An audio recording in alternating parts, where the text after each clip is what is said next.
ça a été toujours à un cheveu avec vos concurrentes. Racontez-nous un petit peu cette course, comment vous l'avez vécue et si vous saviez que vous étiez un coup devant, un coup derrière, un coup devant avec vos concurrentes. Avec l'Italie, ça fait quelques années qu'on se retrouve à chaque fois en match.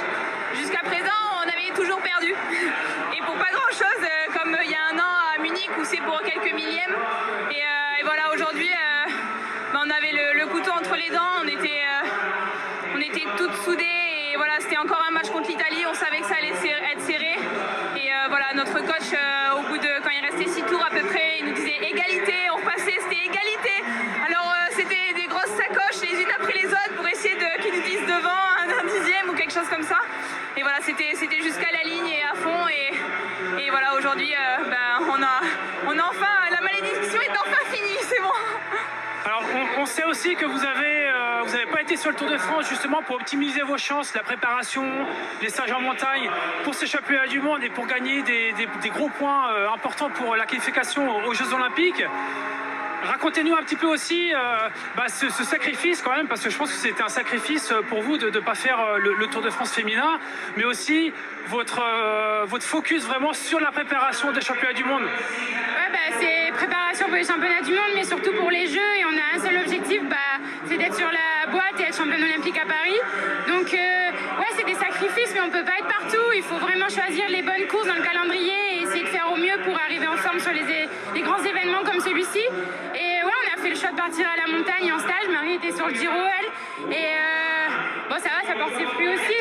Mais non, c'est des choix qu'on fait pour vraiment préparer au mieux l'année prochaine. Et voilà, on est là et on fait finir cette malédiction grâce à cette préparation et ça va continuer. Et voilà. Très bien les filles. Nicolas, c'est bon pour toi? Allez-y François, hein, vous pouvez reposer une question si vous le voulez, hein. On profite. Ok, on en profite. On profite. Bon alors maintenant, Clara, tu nous l'as dit, vous allez décrocher l'or aux Jeux Olympiques l'année prochaine en France. Donc qu'est-ce qui vous manque justement pour aller chercher ces 2 dernières places qui vous manquent justement sur le podium? Marie? Alors qu'est-ce qui nous manque? Encore un peu de physique, hein, parce que là, quand on voit ne serait-ce que les Anglaises faire 4,08, il y a encore une petite marge. Mais on n'a pas fait beaucoup de stages cette année, du coup, et je pense que je suis celle de plus concernée pour ce qui concerne la route.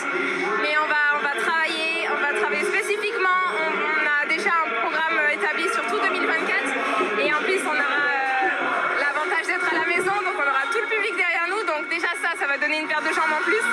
Mais voilà, il nous reste juste à travailler, mais le podium est accessible. Et heureusement, il nous reste un an encore de préparation, non? Non, c'est très bien, merci. Puis on vous le souhaite, hein, forcément. Toute la France, toute la nation sera derrière vous.